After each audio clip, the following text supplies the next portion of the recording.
Hello, happy Wednesday.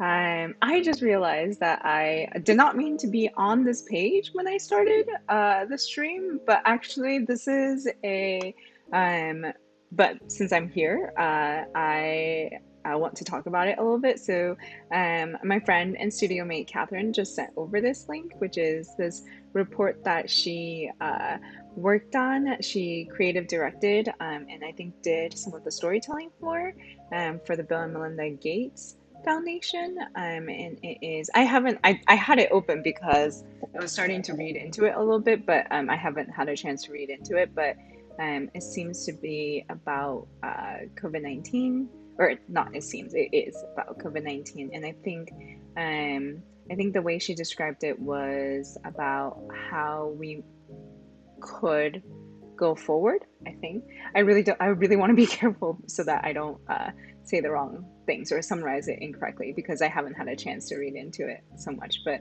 I'm just like uh, just super happy and like uh, for Catherine for launching something so big and so important. But yeah, so if you're interested in this, this is gatesfoundation.org, and I guess it's the 2020 Goalkeepers Report, so which is I think their flagship report for the Gates Foundation, and it is the COVID-19 a global perspective.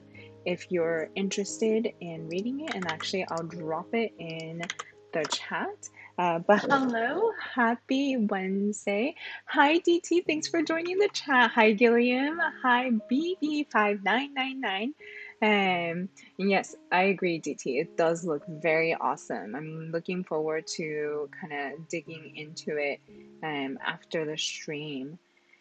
But yeah, so um, how are you today? I'm gonna close it because I think it might be making my poor laptop suffer a little bit already.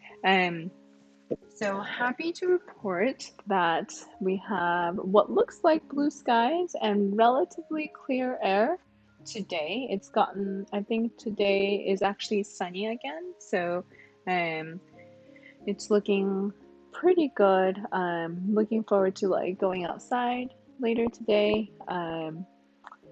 But I think I was looking at airnow.gov, which is the government's like air quality tracker. And it seems like the Bay Area, like the like SF and Peninsula is looking better, but definitely it's not. It still looked pretty bad inland. So yeah, I don't know how to think about this or what to think about it. Because I feel like it really is such a visible manifestation of climate change, and I just don't know how to like wrap my mind around it yet. Um, but yeah, on a I guess lighter note, much lighter note, uh, I'm pretty excited because I finally accepted. I feel like I like went through like a minor like 5 stages of grief of like accepting that I'm going to be in my home office for a long haul. So I ordered myself a reading chair, which I'm really excited about. I wonder, can I show it to you like this? Hold on. Okay, let's see. I don't know. Are you seeing it? You can see the mess that is. Ah, there you go. That is uh, things in my office area. Yeah, very comfy reading couch. I also got some rugs, so it's like a little bit messy because it's uh I got like a bigger rug and a smaller rug, and this weekend we're gonna figure out like how to arrange everything, and I'm gonna bring my standing desk back from my so I said that like 2 weeks ago or something that I'm gonna bring my standing desk out back out from um my studio office, and I was supposed to do that I think 2 weekends ago, but then it was so hot that we like didn't want to go anywhere. So hopefully this weekend we're gonna go, and then I'm gonna like rearrange my whole office setup, make it more like comfy and cozy. And yes, Gilliam, I've been talking about this chair for ages. I think I started looking back in like June or July, maybe around July, because I was like, okay, like this is gonna be, I think June or July, I was having like a tough time, I think, with like my work. And I was like, okay, once I start getting cash flow again, once I start getting clients again, and I get my first paycheck, I'm going to buy myself a nice reading chair as a reward.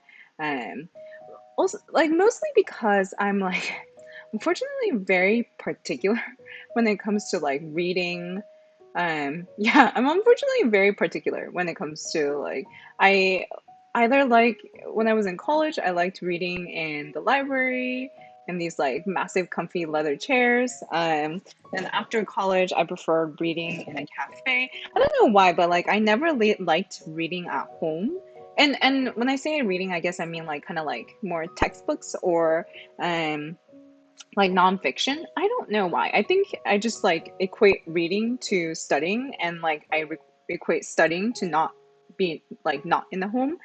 Um, and so I always did like a lot of my reading like at cafes or something, which is obviously not something we can go to right now. So I motivated myself with uh, a reading chair. And the reason why it took so long is because I'm pretty indecisive. So then I kind of like have to, you know, um, or I'm pretty indecisive when it comes to big purchases. Or, yeah, I think that's a better, is that a more accurate description? So I like kind of, I like to like, look around, then sleep on it for a bit, and then look around a bit more and sleep on it.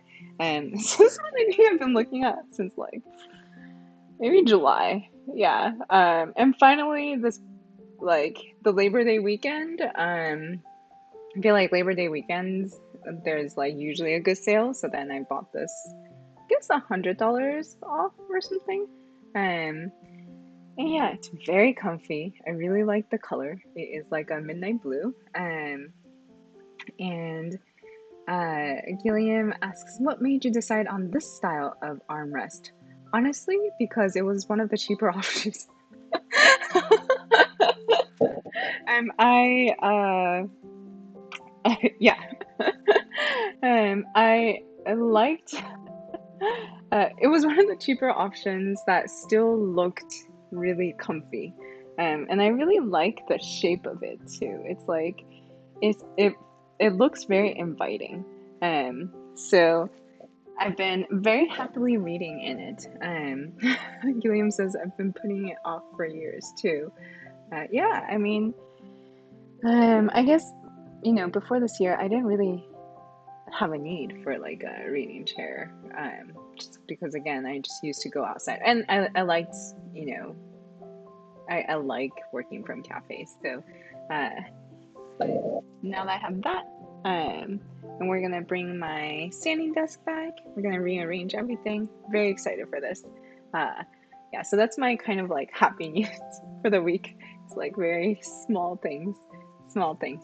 Um, yeah. Okay. So let's talk about our project. So last Friday we got quite a bit done, and so we kind of ended up here where we have this like area chart, and we took out the x-axis actually. We took out the x-axis that set the years, so eventually we're gonna have to put it back in, but um, each of these are the actors or actresses, and right now we're only showing the budget. And so for today, I wanted to add in, let's see. So for today's goals, I wanted us to add in um, the revenue as a separate area chart. And then I don't think more I look at it, I'm not sure if I like having this sort of area chart. So then I was thinking of going back to something like what I originally drew here, because I thought this was conceptually quite interesting, of having a budget line and a revenue line, and then having that bar in between. I was thinking of coloring that bar by the their bill order. So I think that's what I'm going to try and do. So revert both budget and revenue back to lines, draw bars in between. Yeah, so those are the two big ones for today. And then if we have time, then I think figuring out how to distinguish between missing data and foreign, so like whether it's US film with missing data or foreign film. So kind of this idea of, I initially sketched out this gray because I was thinking like, oh, maybe the gray ones are the foreign films. I think I'm gonna have to be really careful with how I use my colors, but yeah, so that's one of the ideas I had. Bars in between, the bars are colored by, oh, I did not know that Adam had spell check. Colored by, that's useful, colored by bill order. Okay, so first and foremost, oh, and then maybe put x-axis back in. Okay, so let's get going. What did I, so this is, what was this? What was I doing last week? Let's see. So, Gilliam says maybe it's just a chromium base for electron that has spell check. Interesting. So, what did I do for budget? Okay, so empty circle for missing budget. Okay, commit to master. And then let's put in this revenue now.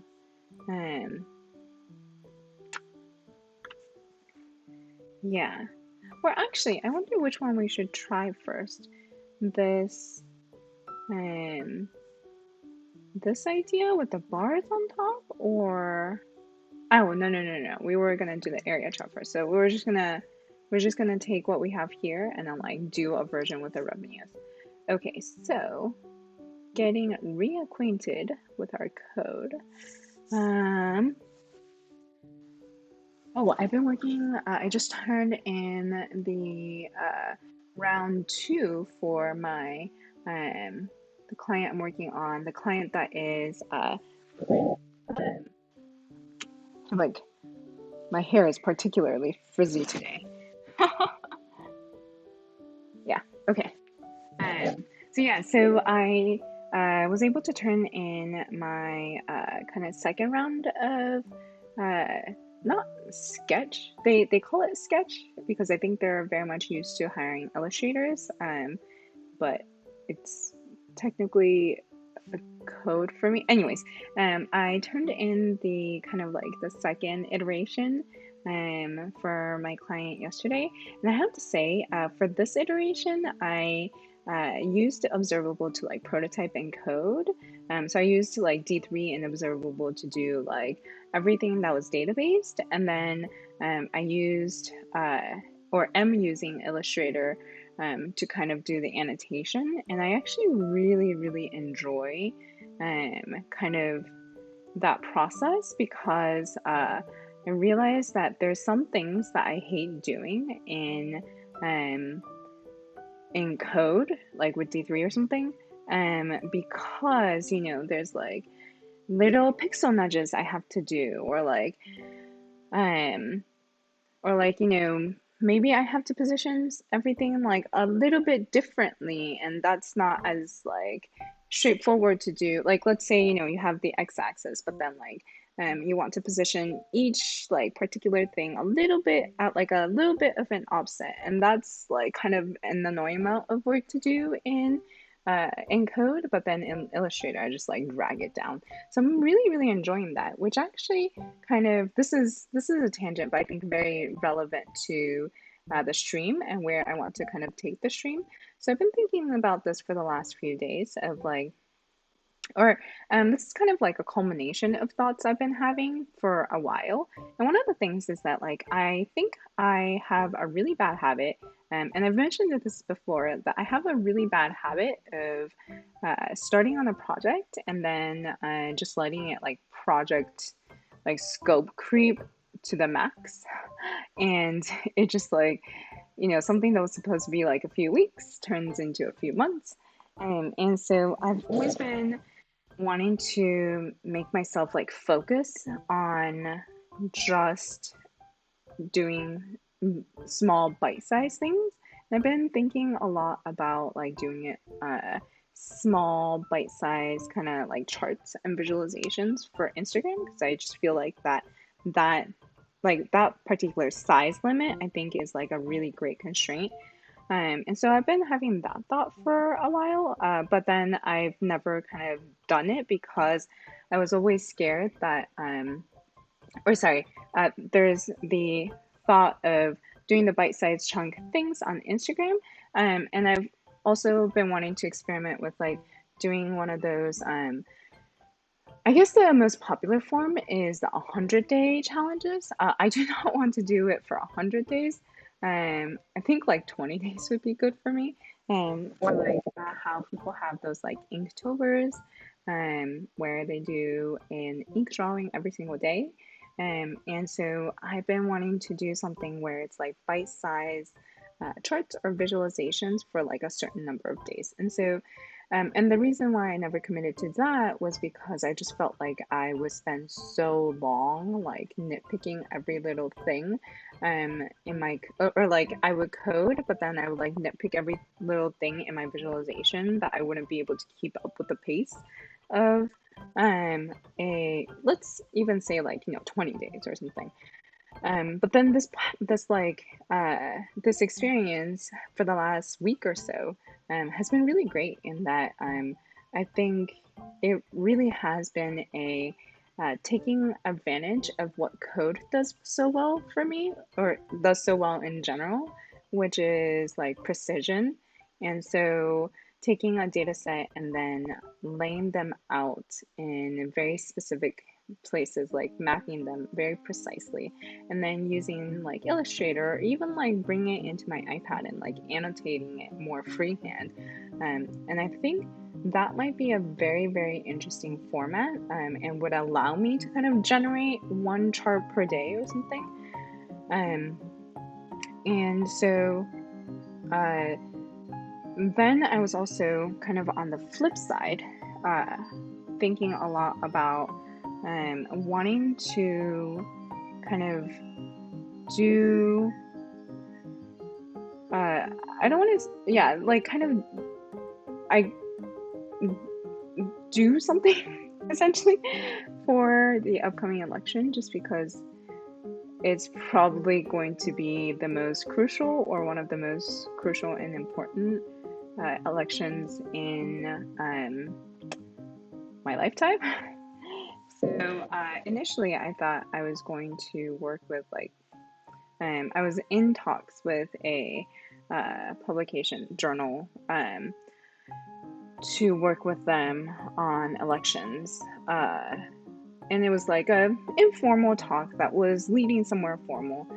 And then the pandemic happened, and it's not, and it's, since March, it's become very clear that it's not going to happen at all, because of, their adjustment to remote, and the increase in their workload these days, so they just don't have any kind of like capacity to bring me on and onboard me for like a few month project. I'm very sad about that because I was very excited about this potential project. And the team that I was gonna potentially be able to work with. And then I was thinking about it and I was like, maybe do I like reach out to other newspapers that I really respect and see if there's like areas or projects that I can help them on. But then maybe that's like a little bit too late in kind of, you know, leading up to the election.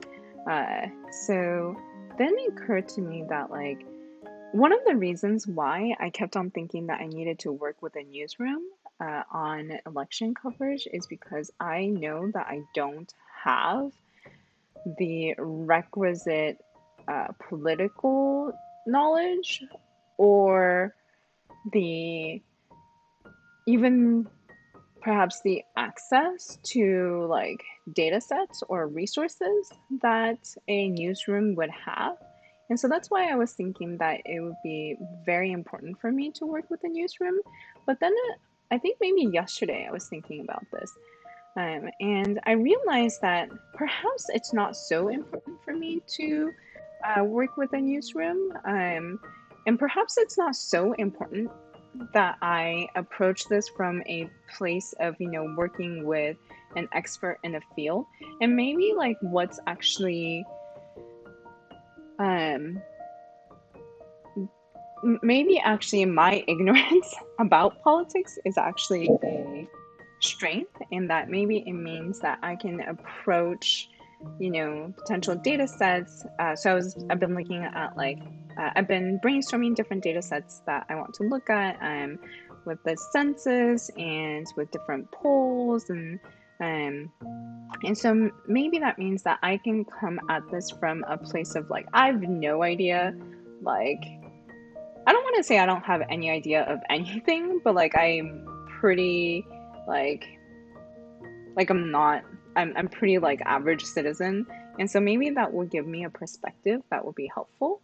And like I'm just as much learning when I'm exploring the data and trying to visualize it as maybe potentially people that will be looking at it. And so all of this is to say that I've been thinking about putting this particular project, the Crazy Rich Asians project, on hold for until after the election, so that I can kind of spend the remaining time up until October kind of prepping the data sets that I'm interested in exploring and like really understanding it and like kind of planning what I could potentially, like the visualizations and charts I could potentially do. And then in October, potentially every weekday doing a quick, like, hopefully a Twitch stream of a quick chart that I publish every day or something like that. I feel like it's quite ambitious, but also something that I might really enjoy and benefit from. So yeah, that was my kind of things that I've been thinking about that's very relevant to this stream and where I want to take it and the kind of projects that I want to do going forward. So wanted to explain that, dump all these ideas on you before we got back into this code. So catching up a little bit, let's see. Gillingham says, recommitting to a schedule and nitpicking. You know what's great to train it out of your system? Arguing with chat and following all our suggestions. Yeah, but jokes aside, I think I was thinking that I would do it as a Twitch stream because I think the Twitch streams really do help me kind of stick to and be held accountable for the project. So I think it is quite a good idea. And DT says it sounds like the Illustrator step humanizes the visualization. Looking forward to see the result of even the difference. Yeah, I think it I think, well, I don't know if Illustrator necessarily humanizes it. I think it just makes kind of annotation, which I tend to dislike doing because, you know, it means like drawing like lines and like labeling things, and that's kind of a lot of work to do programmatically. It just makes that process a lot easier. Like it basically makes the nudging things around part a lot easier. And then if I had to do it in code. But I think the humanizing part that I think might be really interesting will be if I take it into my iPad and like label it by hand. That's something I'm very excited in trying out more of. Um, but yeah, Gilliam says, new perspective is good. Thank you. UT said, yes, just wanted to say that you might find new angles on the topic if you are new to it. It's you says, what's the best way to understand JavaScript? That is a very big question that I don't know if I have a fast answer for. Gilliam says, read fast sharp prototyping. That would be cool. Yeah, I'm pretty excited about trying that out and getting better. Seriously, like getting better at constraining my projects. And Altern asks, what's the goal for today? So the goal for today is to add in revenue into this visualization and just getting it to a point that like we feel good about letting it rest for a month and a half or so. Because I really am very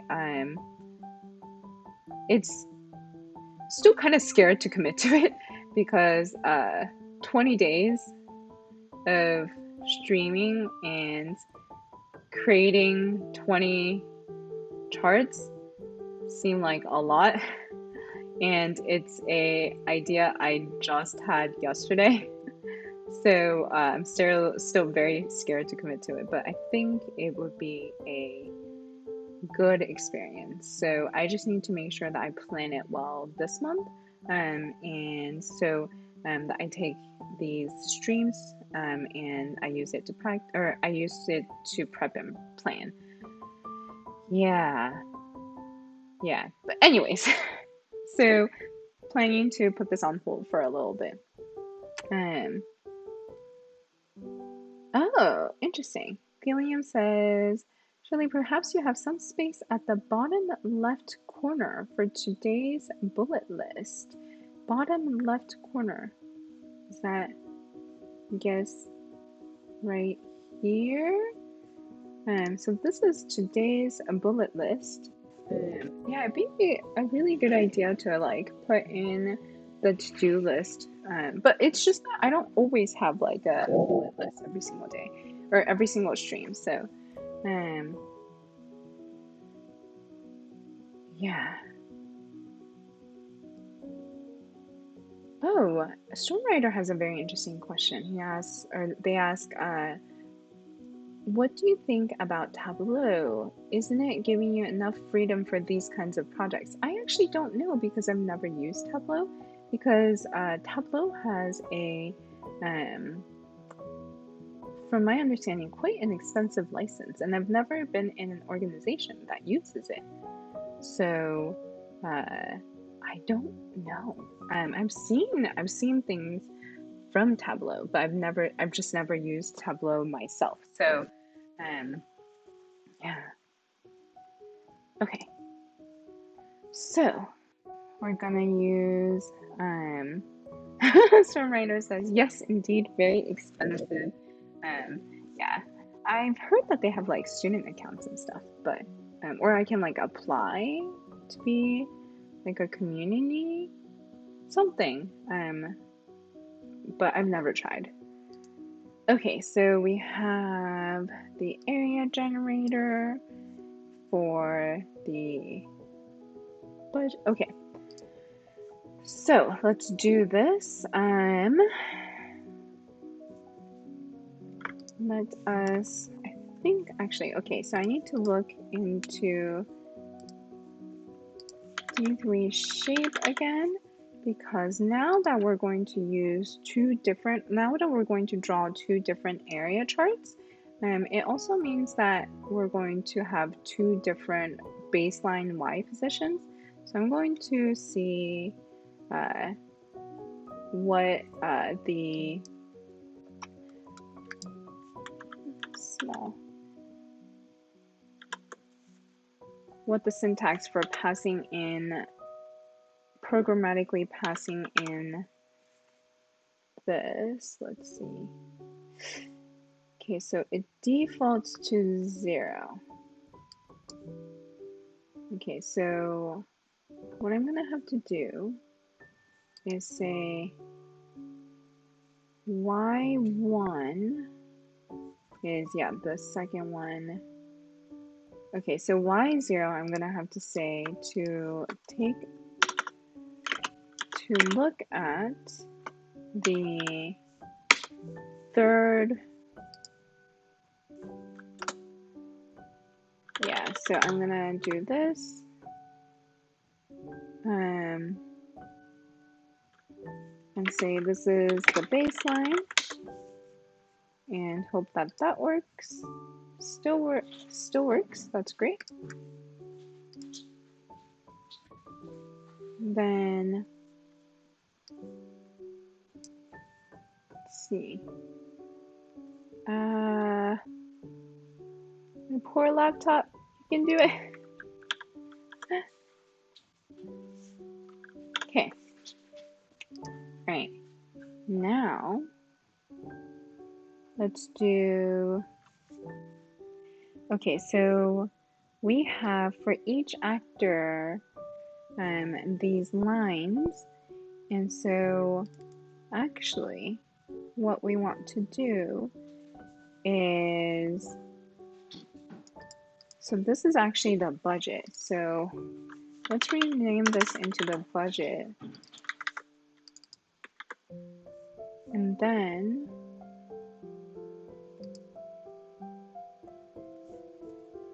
this is the dots for these paths, and then we need to make another set of paths and dots for the revenue. So I'm so bad at naming. I'm gonna call it shapes, and it's gonna be an array, and I'm gonna put path and dots here, and then the second one is gonna be for the revenue. And yeah, you know what? How about I call it lines?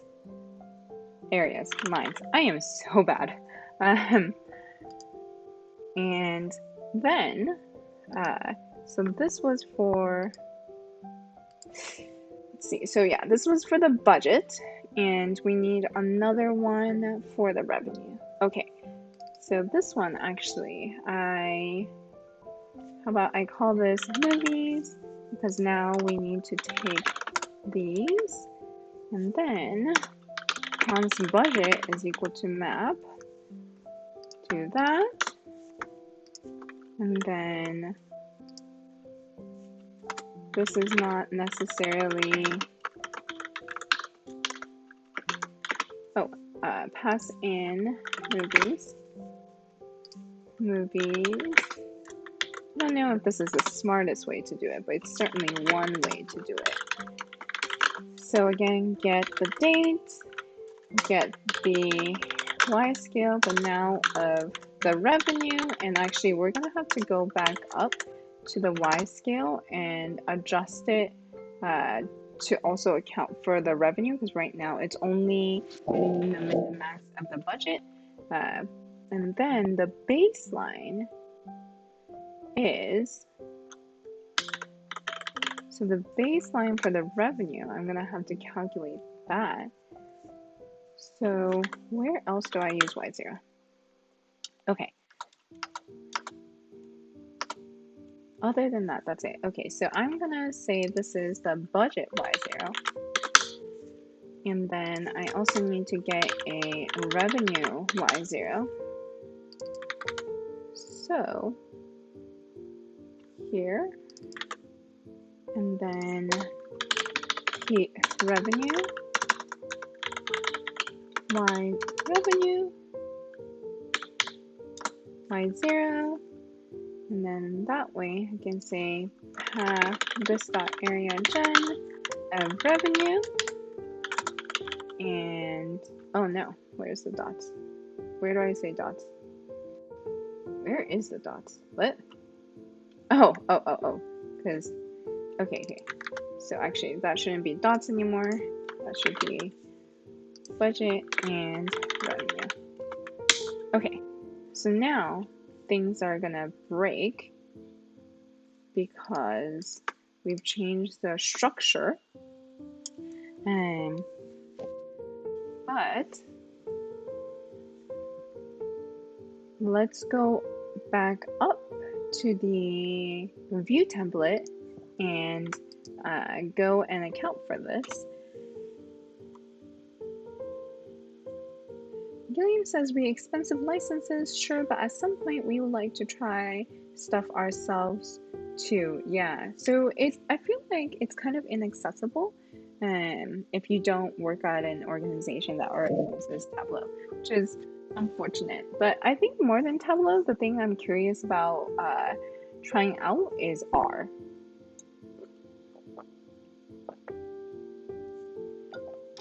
Yeah, so alternate also says, in my honest opinion, any tool like Tableau would be less flexible than D3 in terms of designing new kinds of visualizations apart from predefined. Yeah, so that's another reason why I've never really been that motivated to learn Tableau, because my projects tend to include a lot of very custom visualizations, and nothing gives me the flexibility, the same amount of flexibility like D3 does. And to cover the area of like analyzing data, which so for that, I now use Vega Lite, and that I think is a really nice, quick, free way to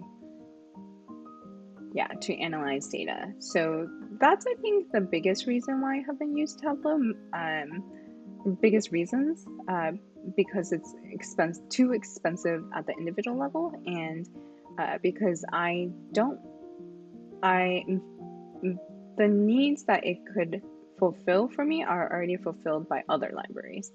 The Octa-Core Bear, what a handle, says, howdy, hello, thank you for joining the chat. Gilliam is noting my poor computer burning. Mama Roif says, hello. Hi, Mama Roif. Rolf? Sorry. Mama Rolf? I'm sorry. He's butchering handles.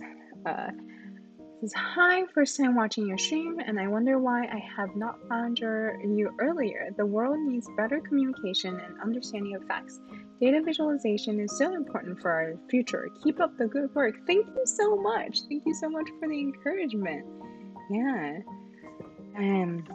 Certainly I think data visualization is getting more prominent, and the importance, I think, is increasing as we get more and more data, and we're trying to get across what that data means. So it's been quite an exciting area to be in. Okay, so let's see. You know what? I'm gonna have Safra.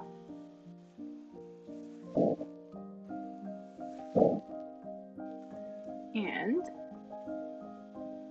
so this means, and actually, you know what? I think I'm gonna rename some things because it's now confusing to call them minds. I'm gonna call them actors. Oh, hello! Thank you so much, Decaying Organic, for subscribing. Thank you so much. Oh, it makes me so happy every time someone subscribes. I hope you enjoy the emotes. I only have 2 of them right now, but hopefully I'll be able to have more in the future, and then we can have some fun figuring out what a 3rd emote would be. Let's see.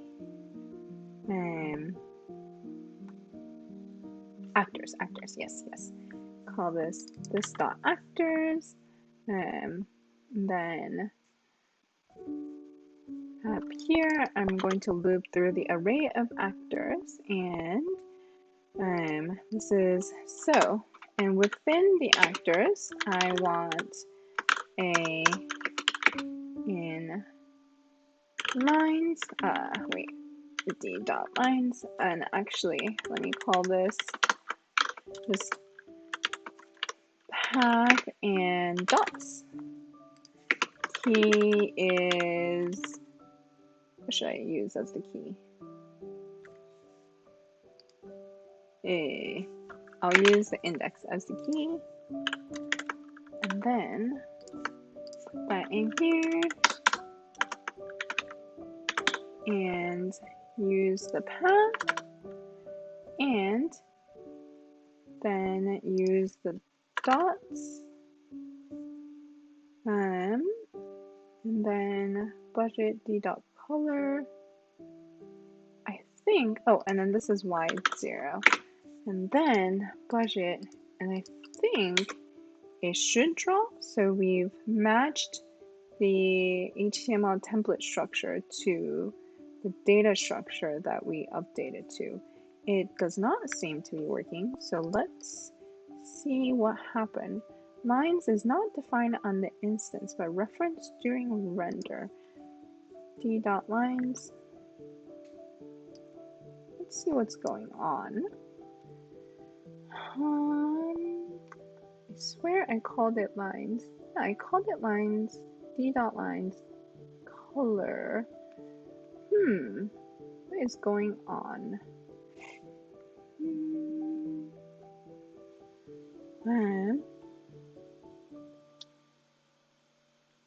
Let's see. Oh, Rockstar74, thank you so much. Says the stream is so pretty. Thank you. Thank you to Decay Organic also. And Cupcakes and Bruises asks what language I'm using. So this is JavaScript, and in particular, I'm using Vue, which is a JavaScript library for kind of managing UI, and D3, which is a JavaScript library for creating data visualizations for the web. Oh, and Gilliam has already answered that. Thank you, Gilliam. Oh my God, Gilliam has already said exactly what I've just said. So I don't know. Oh, Nerdy Curious, thank you so much for hosting my stream, and thank you so much for hosting my stream so often. But yeah, man, Gilliam, you're so on it. Rockstar says, holy crap, I haven't seen a V4 in like a year.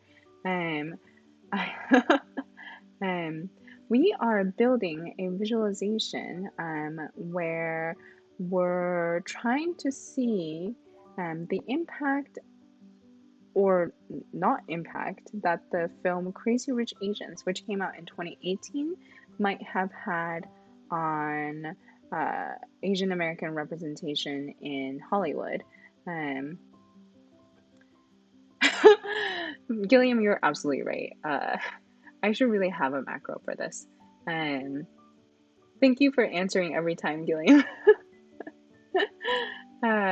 Yeah, I should do one of those like bang commands. I don't have any of them set up.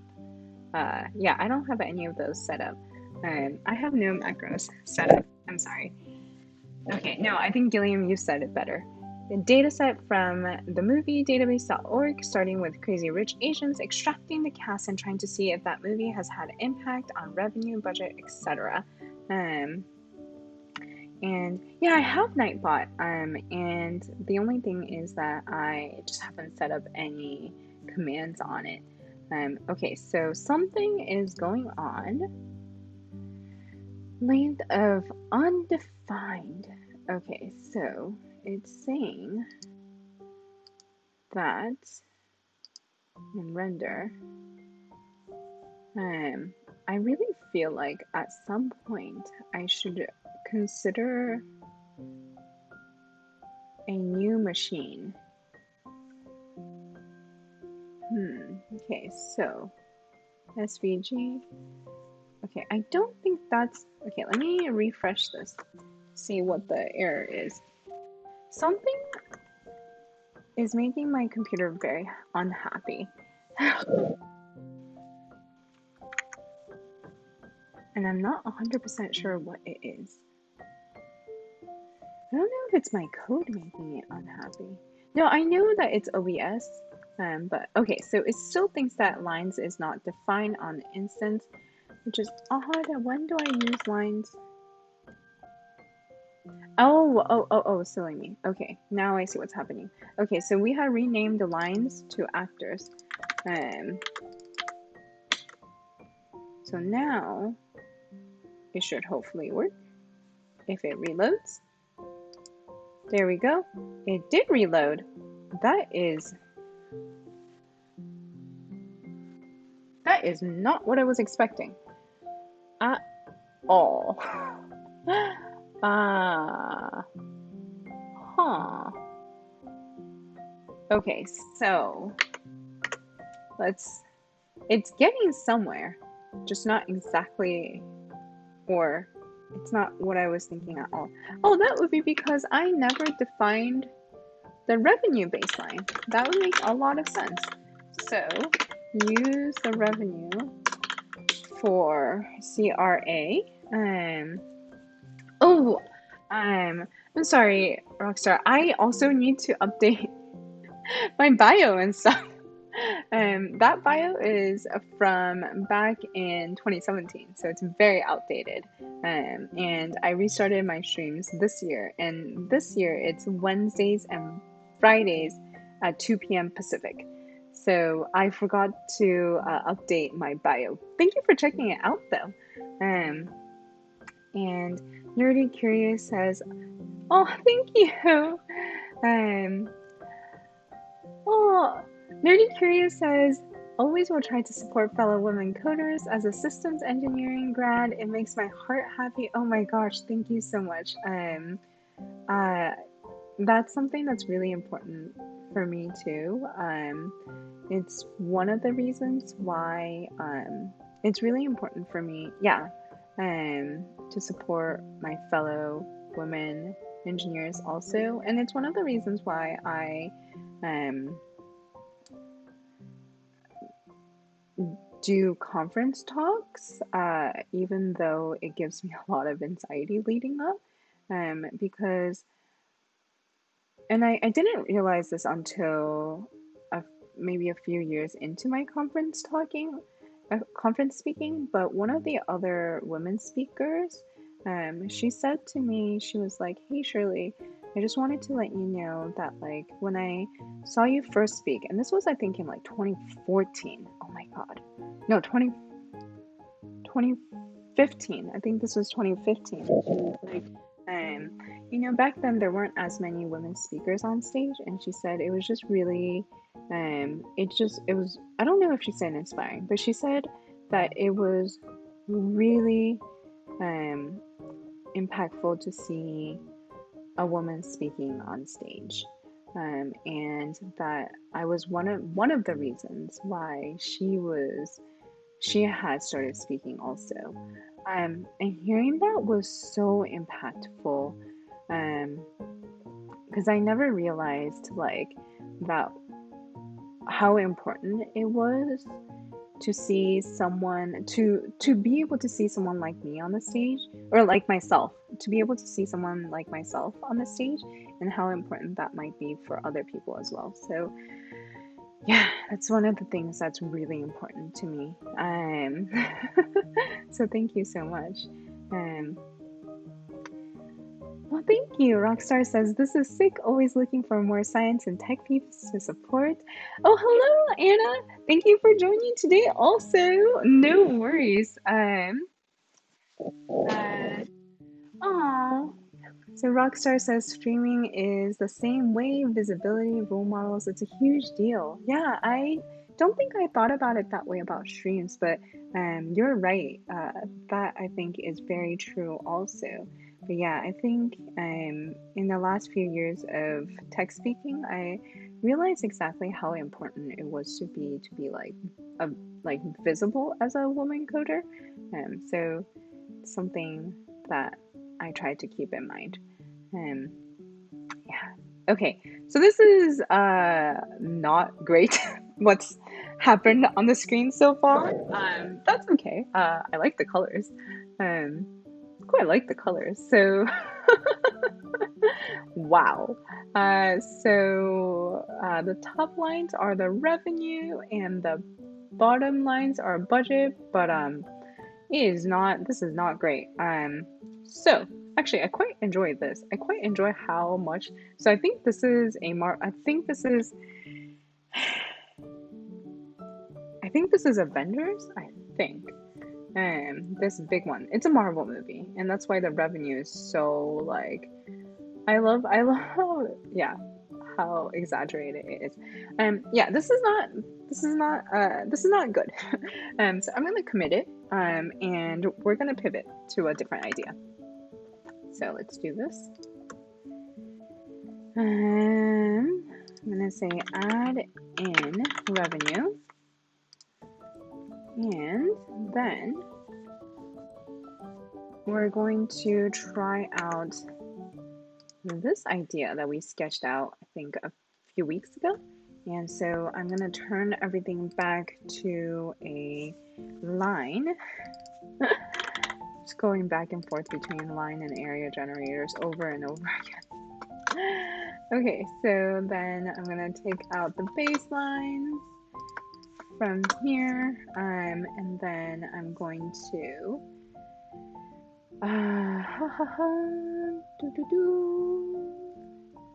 here. Okay, yeah. So going back to this, and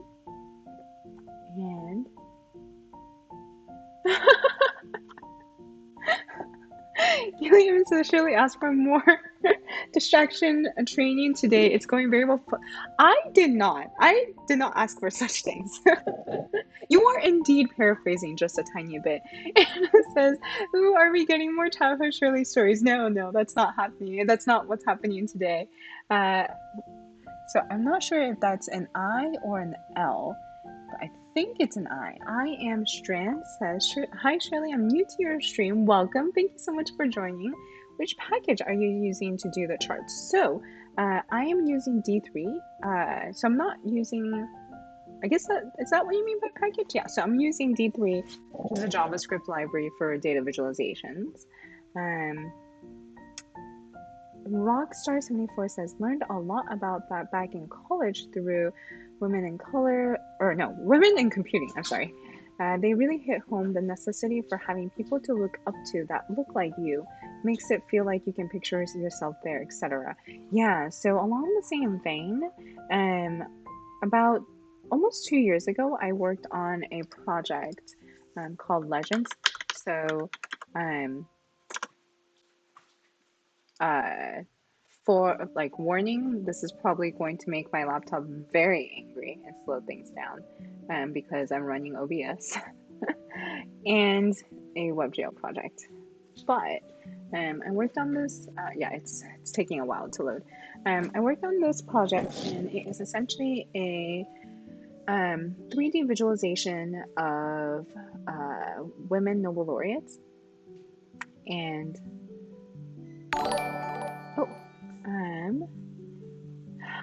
thank you so much. Thank you so much, Michael, for subscribing. Welcome back. Thank you for joining from Dublin, Ireland. I always have to remind myself because we also have a Dublin in the Bay Area. So each of these crystals are a women Nobel laureate, and you can kind of like, quote unquote, walk up to them and read about what they got their Nobel Prize for. But the thing that I'm especially proud of for this particular project is that you can, quote unquote, fly up, and you can see the Nobel laureates arranged by the decade of their award, and you can see kind of like how few women have won for each decade, especially in the first half of the century. Oh my gosh, Nerdy Curious, thank you so much for subscribing also. I'm so happy that you started joining my stream too. Thank you so much. Oh my gosh, okay, so I wonder if that means, I don't think we're close to a third emote yet, but it's giving me hope now.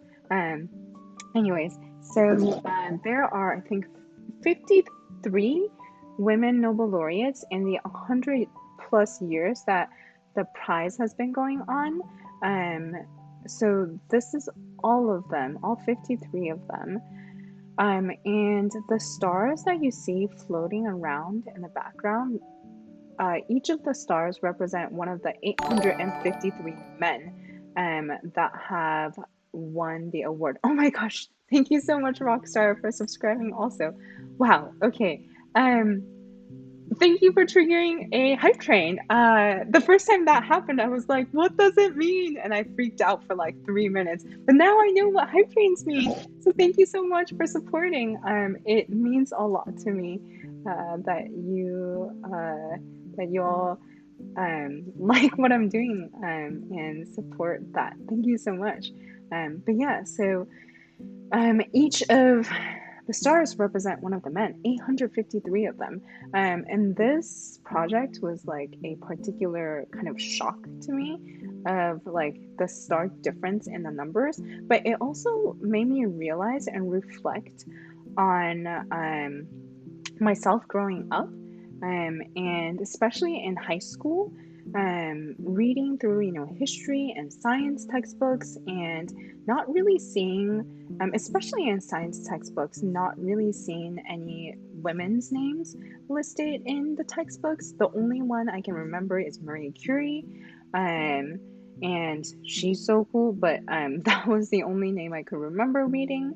And even in history books, a lot of times women's names are mentioned in relation to like a feminist movement or like something that's like very much kind of tied to a work that's tied to their gender, which again is really amazing. But like I didn't even realize how much it affected me to not see women's names in textbooks until I did this project and I reflected and I realized how much I think how much it got ingrained in me that as a woman, like I can't achieve any like big things that like, like I can, have like small goals that like I can do like I can do day-to-day stuff, but like, it's not like I'm ever gonna achieve anything so big to be like in a textbook or something like that. And I think it made me realize like how much I kind of like pushed down and constrained my goals and dreams to fit into that. And it made me really angry actually at myself and at the textbooks.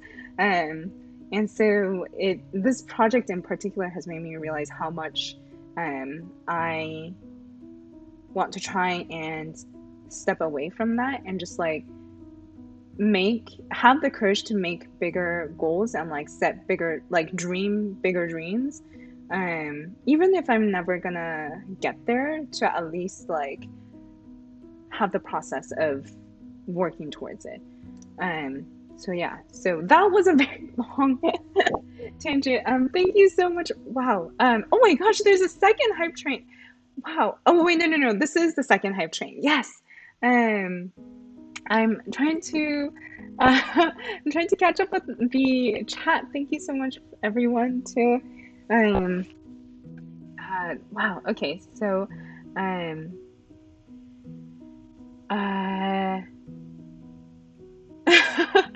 Nerdy Curious says, in our community of streamers. Oh, I would love to know what the community of streamers you are in. We are the only collective of all ladies in our group. I adore the support from the gentlemen, but we're always looking to support nerdy lady streamers. Oh my gosh, that sounds amazing. I'd love to learn more about your community, especially because I I've been trying to. I really like this whole like raiding thing. And so I've been wanting to like raid and support other like coder streamers too. Yeah, Rockstar says laptop rocket ship taking off. Michael says apparently it's my 2-month sub anniversary on here. It's been emotional, but really so super to be able to tune in, Shirley, and learn from you and all on the chat. Thank you so much, Michael. Wait, 2 months sub anniversary? Is that like you've been subscribed for 2 months? In which case, thank you so much. And oh, Anna, thank you. Um, Rockstar says this seems like the right kind of stream to support. Thank you so much, everyone. Um, oh, I've now been told that I missed the train. Uh, I think my freak out was a little bit more tame this time, Rockstar. Hype train is hype. Mama Rolf asks, have you ever looked into programming language R as complement for data analyzing? I've never looked into it, but I've thought about looking into it a lot. And this past client project I've had has made me highly consider looking into it and maybe like taking some tutorials on how to use it. So yeah, I've been very well aware for a very long time and kind of like been dancing around it for a really long time. Um, oh yeah, thank you, Gilliam. Rockstar says Marie Curie is the absolute OG. I know, she's so cool. I think she has the Nobel Prize in chemistry and physics. Nerdy Curious says that they look like the lanterns from Tangled. Oh yeah, I love that movie. Pina says this graph is so pretty. Thank you. Yeah, so Nerdy Curious says Lovelace and Hopper, and while that's very true, I did not learn about their names until I started computer science. Their names weren't in any of my like high school textbooks. So if not for the fact that I went into computer science as a major, or I did a minor, but like as a field, I don't think I would have ever known about April Lovelace or Grace Hopper. Um, oh my gosh, Nerdy's Curious says, oh, I was always told, oh, it's cute that you code. Yeah, fuck people that say that. um, I don't know if you've ever seen, this is, so, there's a blog post I read years ago, 3 or 4 years ago probably, that really changed my outlook on being feminine as a coder and software engineer. And I think it's called Coding Like a Girl by, there we go. I don't know if you've ever read this, but if not, I highly recommend it. It is by Sailor Mercury, who is actually one of my studio mates now. And I started following her work and reached out to her because of this article. And I'm so happy that we're actually really good friends now. But it really, really changed the way that I thought about myself and how I carry myself as a software engineer. In that I think I've always leaned more on the tomboy side. And so when I went into CS, I kind of like, so I think I really always denied the side of me that like liked more feminine things or liked cute things or, you know, liked pink, because I thought that meant people won't take me seriously as a coder or developer or engineer. And this really changed the way that it really changed the way I think about it, because I didn't even realize that I was doing that, that I was denying a part of myself.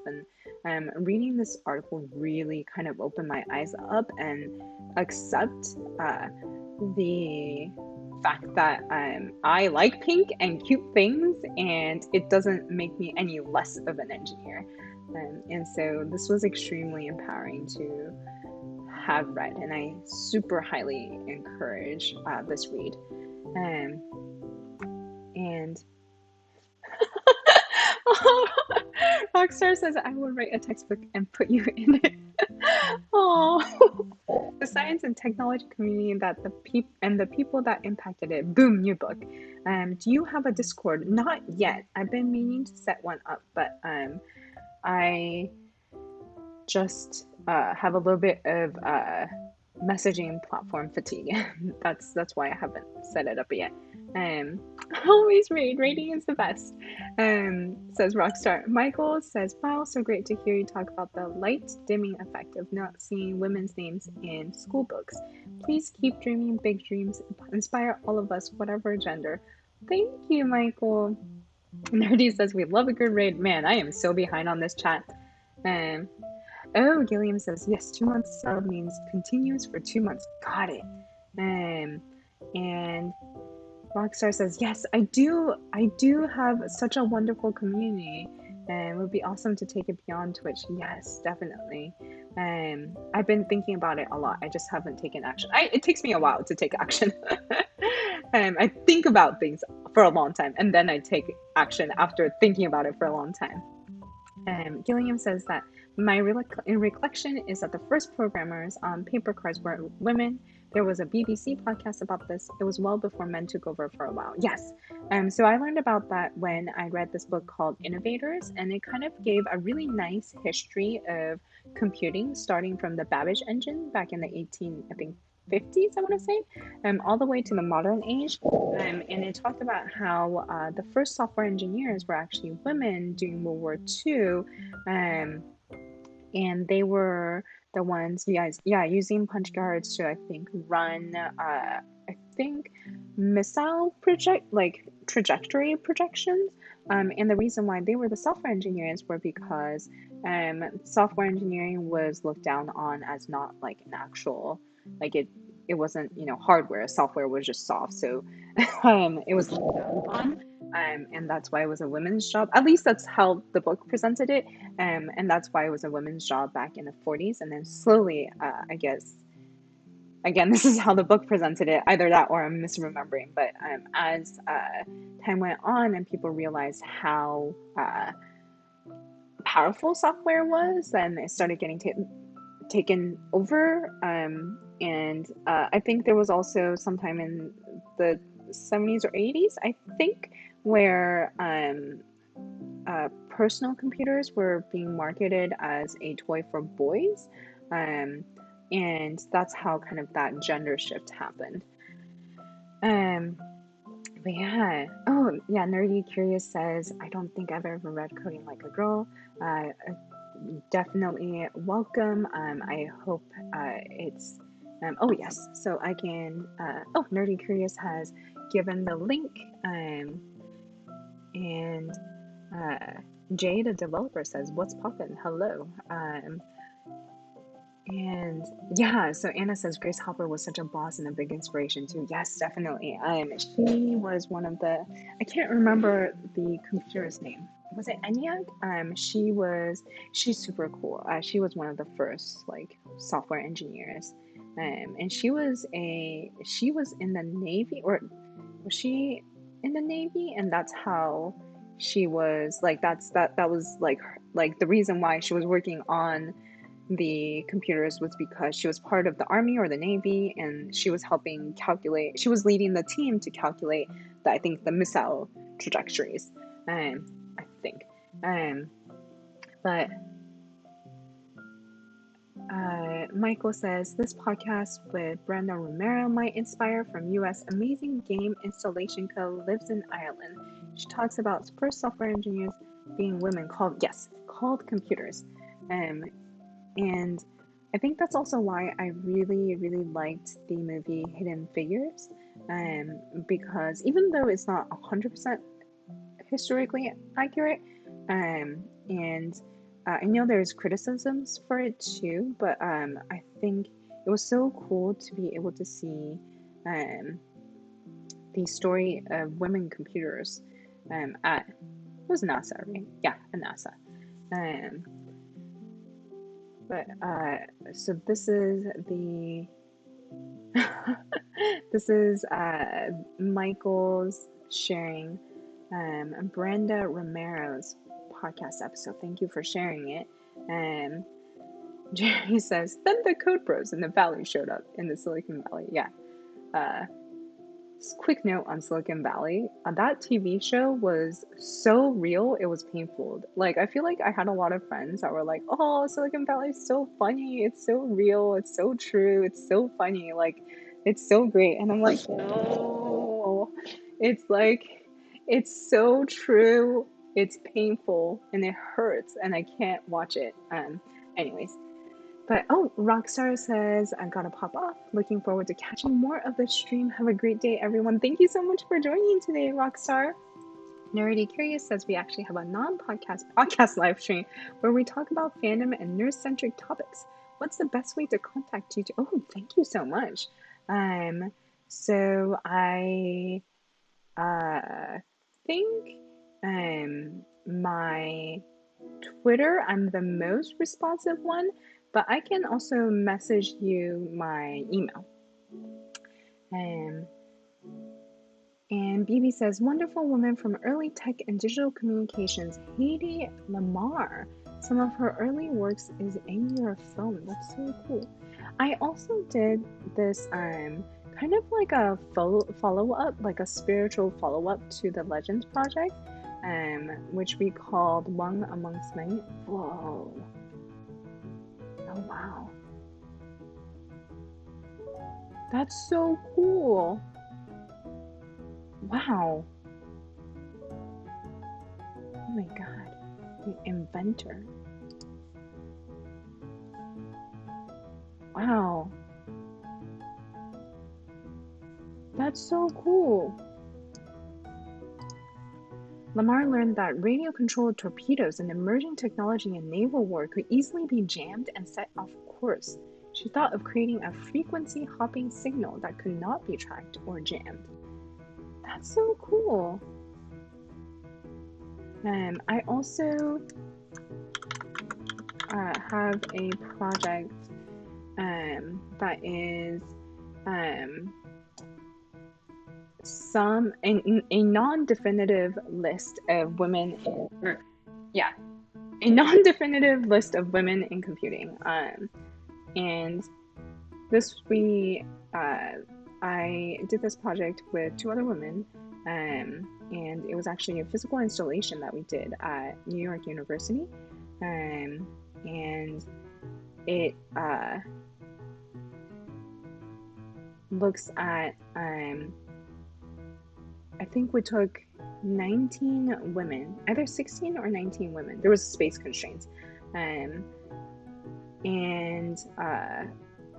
it was 19 women in computing that did amazing work that we've probably never heard of. So this was also it was a really fulfilling project to work on, just like learning about them and reading about what they did. It was really cool. So that's another one I've worked on.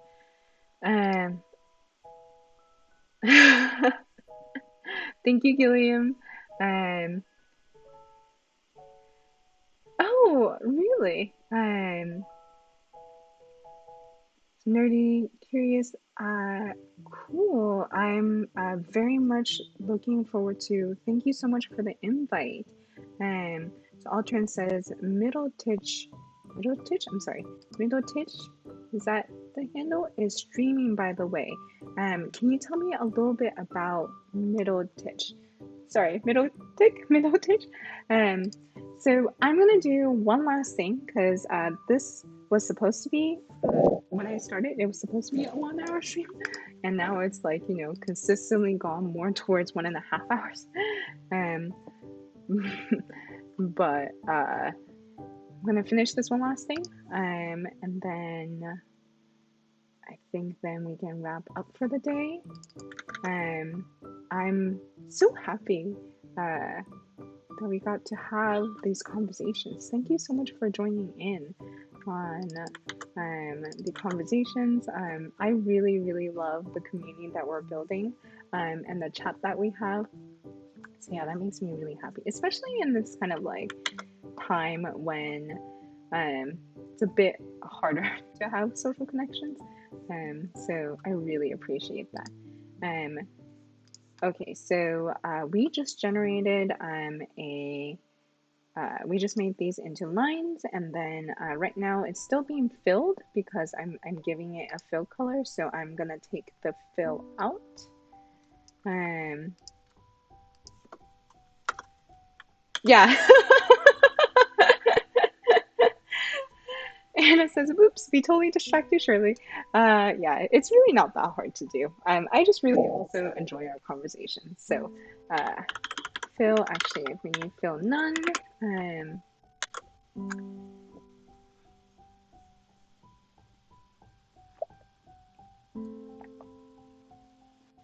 oh, thank you so much, Nerdy Curious. So, okay, and then this also still doesn't quite look like what I was hoping for here. Let me also, okay, let me do this. Let me get the maximum revenue, d3.x, movies revenue, and so for the wide scale, what I'm going to do is the domain is going to be $0 to the max revenue, and that's what's going to be mapped to our height right now. So then after that, everything should squish down a little bit. Yeah, there we go. That got really squished because this particular movie got so much in revenue. So actually, we either want to scale log or maybe actually I want to do. I wonder.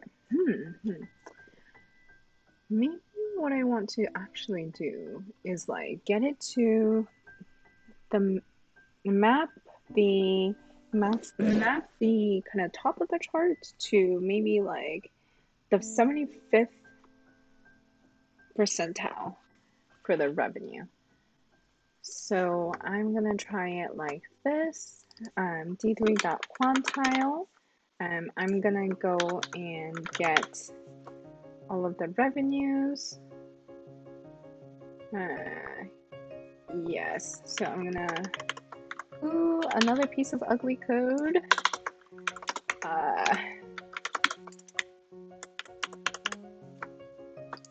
Dot sort by, and oh yeah, just sort by itself. No, I don't think I need to pass this in to tell it to sort by. And then I want it to be, yeah, 75th percentile. Maybe. Either that or I would have tried a log scale. Whoa, that's not. I think I'm supposed to sort it the other way around. I need to sort it the other way around. That's also not it. Okay, so, okay then. Okay. Okay, so that's not what we wanted. So let's instead do this. Let's do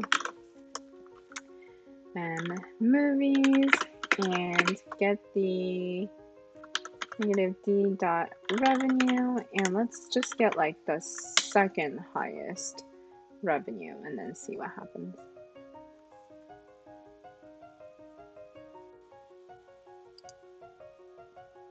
Nope. What are we doing wrong? Oh no. Why are you? Oh no. Why are you so unhappy? Ah, that's because I need to get the revenue still out of. So this part gets the object, and then I need to get the revenue. Okay, kind of better. And then I'm supposed to draw a bar between them, but there isn't that much space. I'm just gonna take the third one. Okay, so I guess I can draw bars.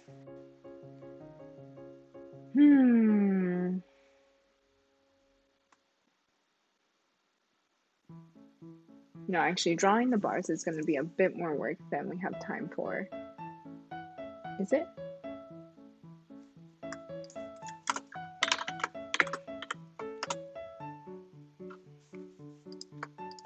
So to draw the bars, yeah, it's a little too. No, actually, I think I can do it this way. Okay. So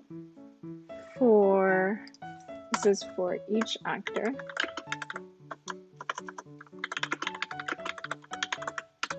And so this is the lines, and so this is the bars. So what we can do is, let's do a bar for each,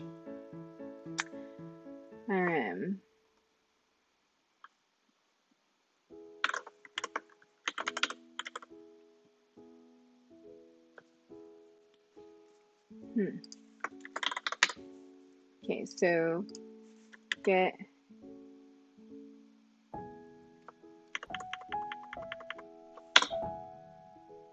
let's see, X and Y. Actually, this might take longer than we have time for. In d dot lines, get the first one, which is the budget dot dots. Let's use I again because I am lazy. And actually, I don't need to do that. So the rectangle would be the X position should be the X position. The Y position should be, actually, it should be, this is not going to be 100% accurate, but this is going to be the Y position of the revenue, which is at the top. So the Y position is going to be that.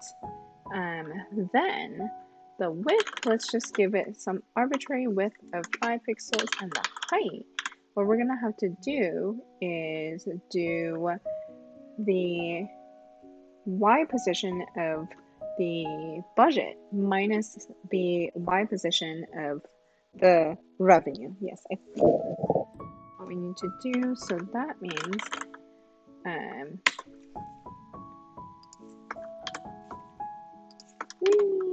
I'm totally gonna forget what this is supposed to be doing. Dot Y minus Y, and then that should be a very hacky way to draw bars. And I might have some errors. Okay, so it's not gonna draw any bars. Because duplicate keys. Okay, so that's why we shouldn't be lazy. Bar. And this one I will say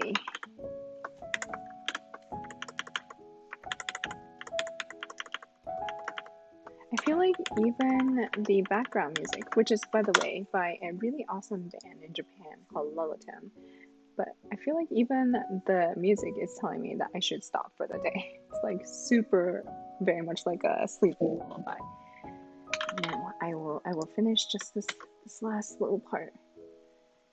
I feel like I'm gonna get some errors where the height is going to be negative.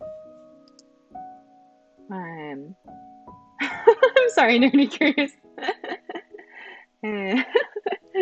So I'm getting a PTSD from the error messages. Oh, Middleditch is a actor on Silicon Valley. I did not. I'm guessing that's what Middleditch. I'm guessing that was the response. Yes, squirrel space. But Gilliam says, do you expect the upper line to always be the revenue? No. So that's why I feel like there's going to be an error, because so the budget Y has a larger value than the revenue Y, usually because it's like below, and so it's a higher Y value. But if it's the other way around, then I'm going to get a negative height, and that's going to be Yep. Um, so I'm okay, fine. Okay, I will do it the right way. Okay, so I hope this is, I say this again, I hope this is gonna be not bad. I hope it's not gonna take too much longer. Okay, now I'm gonna give it x, y, and height is going to be math.absolute. I guess I could have just done that too. Of budget I, and that's why it was airing out, because I'm not using, okay, so y position is actually, okay, this minus y, and that is why it was airing out. So that should hopefully have the right, okay, so now I should have d dot bars, and then that should be able to give me x, y, and height, and hopefully that is now hopefully correct.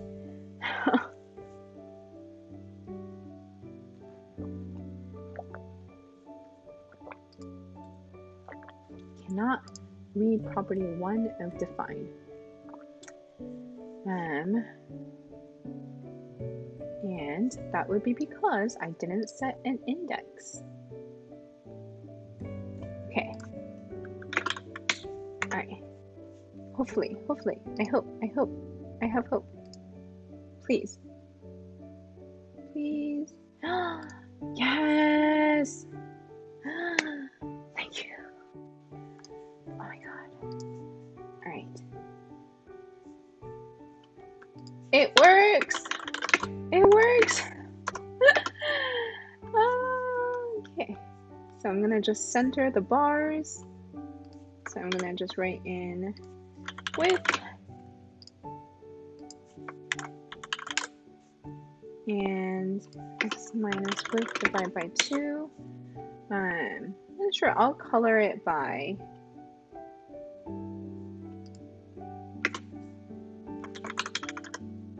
color, sure.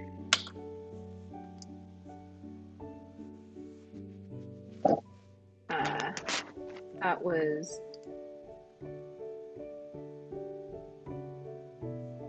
interesting.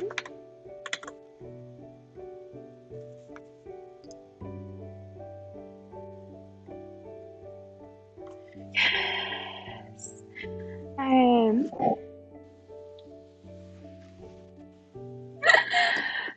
Gilliam says, might be a lesson for newcomers. If your quick and dirty hack doesn't pan out, you'll have to explain things to your manager. Anna says, yay, yay. Yeah, so originally I was also going to color these bars, but I don't have the time to today. Though I think it might be fun to just put in I'm just gonna put the x-axis back in at here's dot length times height minus margin dot bottom.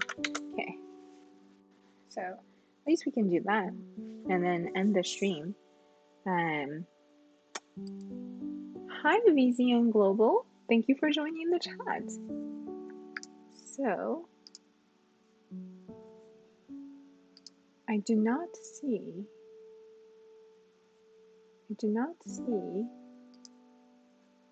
the x-axis being drawn. Did I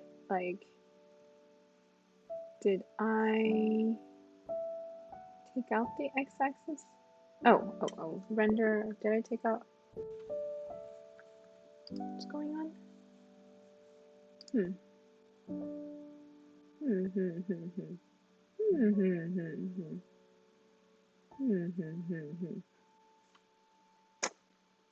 Not sure why. The x-axis is not drawing.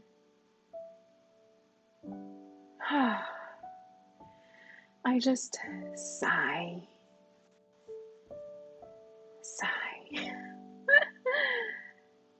Why aren't you drawing? Why? Why not? Why wouldn't you draw? Why not? Okay.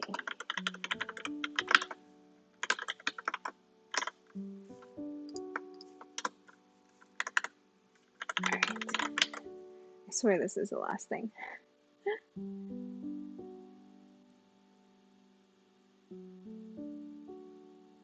What do you mean unexpected debugger statement?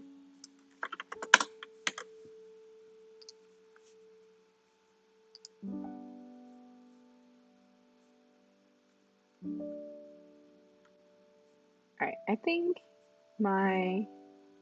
Oh, and now it has the debugger? Weird.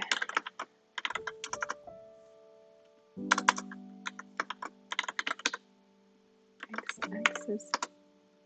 Yeah, why aren't you working? Why aren't you working? Why aren't you working? Just the X scale. Oh, oops, X scale. Alright, you should be working. You honestly should be. You really should be.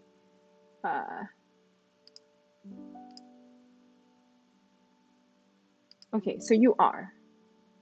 Alright, it is happening. Okay, alright, okay. It is happening. I swear I'm gonna end this soon and put us out of our misery. Yes! Yes. I think it just was that previously. I think the code hadn't loaded yet. Okay. Alright. I think that is everything for today. I feel like we got quite a bit of this to-do list done. So we got this part back in. Actually, we got to this part. I think I'm still not 100% happy with this. Yeah, I'm definitely not 100% happy with this. So, what I'm going to do is I'm going to take a break from this particular project, and then starting, I think, next stream, I'm going to start kind of prepping and planning out the data for the project I have in mind for October, where I want to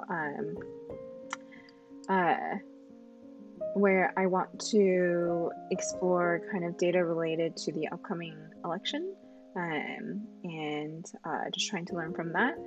So I think for a month and a half, it's going to be streams around that. But thank you so much for joining our stream today. I'm so happy about all of you amazing human beings that are joining the chat and kind of the community that is forming. It makes me so happy. And thank you so much to everybody in the chat that helped answer VZN Global. I haven't fully read through everything, but I'm super appreciative of you sharing your experiences and your expertise and advice also. Thank you again, everyone. And I will see you on Friday. Yeah, we'll start up a whole new project this upcoming Friday. Thank you, everyone. Have a great rest of the day. I hope you're enjoying what seems like the last bits of summer, or in San Francisco Bay Area, what might be the beginning of a what we call an Indian summer, which I don't know if that's politically correct or not.